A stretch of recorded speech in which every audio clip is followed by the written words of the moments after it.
കലോത്സവവുമായി ബന്ധപ്പെട്ടൊരു നടിയെക്കുറിച്ച് മന്ത്രി വി ശിവൻകുട്ടി നടത്തിയ പ്രസ്താവന വലിയ വിവാദമായിരുന്നു. കലോത്സവത്തിന്റെ സ്വാഗത ഗാനത്തിന് നൃത്തം ചിട്ടപ്പെടുത്താൻ പ്രശസ്ത നടി 5 ലക്ഷം രൂപ ചോദിച്ചുവെന്നായിരുന്നു ശിവൻകുട്ടിയുടെ ആരോപണം.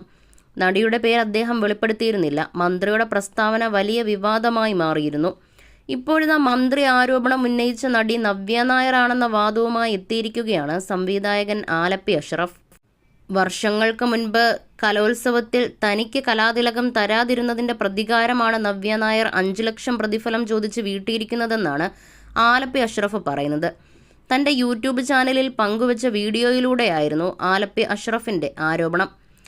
അദ്ദേഹത്തിന്റെ വാക്കുകൾ ഇങ്ങനെയായിരുന്നു: ഈയിടെ വിദ്യാഭ്യാസ മന്ത്രി പറയുകയുണ്ടായി, സ്കൂൾ കലോത്സവത്തിന്റെ സ്വാഗതഗാനം നൃത്തരൂപം ചിട്ടപ്പെടുത്താൻ സിനിമാ നടിയെ സമീപിച്ചതെന്ന്. 10 മിനിറ്റുള്ള ആ നൃത്തരൂപം ചിട്ടപ്പെടുത്താൻ ആ നടി ആവശ്യപ്പെട്ടത് 5 ലക്ഷം രൂപയായിരുന്നു.